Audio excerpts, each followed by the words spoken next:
उत्तर प्रदेश की special task force STF ने एक ऐसा नटवरलाल अरेस्ट किया है जो सैकड़ों गरीब और मध्यम वर्गीय परिवारों से 100 करोड़ की ठगी करके मौज काट रहा था। बरेली के एसएसपी अनुराग आर्य ने उस पर 25,000 रुपए का इनाम रखा था। यूपी एसटीएफ ने अब उसे महाराष्ट्र के नागपुर क्षेत्र से गिरफ्तार कर लिया है।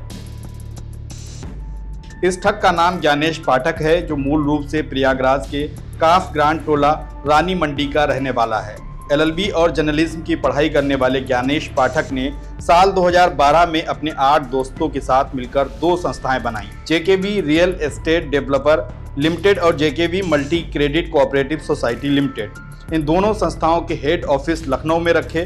बरेली के किला थाना क्षेत्र के आकाश फ्लोर्स में एक ऑफिस खोला। इसके अलावा यूपी, उत्तराखंड, राजस्थान, मध्य प्रदेश और बिहार में 100 से ज्यादा दफ्तर खोलकर ठगी का मकड़जाल बुना। ज्ञानेश काफी शातिर है। उसने बरेली ही नहीं बल्कि जिन शहरों में दफ्तर खोला, वहां के लोगों का भरोसा जीतने के लिए लोकल के ही कर्मचारी रखे, ताकि इन्वेस्टमेंट कराने में आसानी रहे।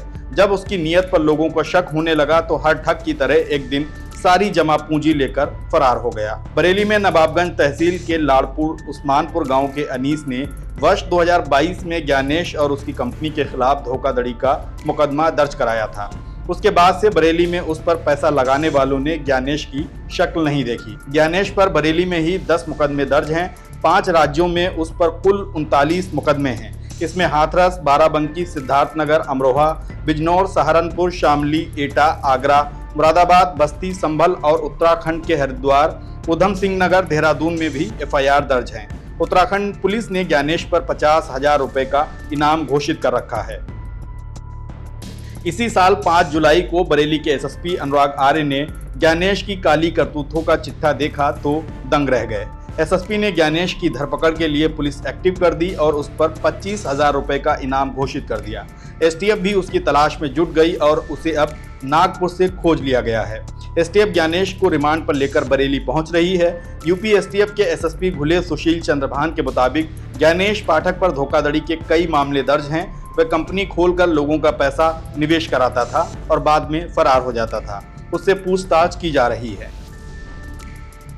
बरेली ही नहीं बल्कि यूपी के कई हिस्सों में ऐसे नटवरलालों का रैकेट फैला है, जो प्रॉपर्टी या फिर दूसरे संस्थाओं में पैसा दोगुना होने का झांसा देकर लोगों का पैसा निवेश कराते हैं। जब तक लोगों को ठगी का एहसास होता है, तब तक ये नटवरलाल किसी दूसरे शहर और जिले या प्रदेश में अपना नया ठिकाना खोज लेते हैं, जैसा कि ज्ञानेश करता था।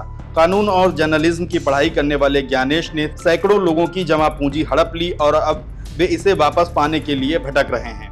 सवाल ये है कि ज्ञानेश तो पकड़ा गया है, लेकिन क्या उन लोगों का पैसा वापस मिल पाएगा जिन्हें ज्ञानेश ने ठगा है?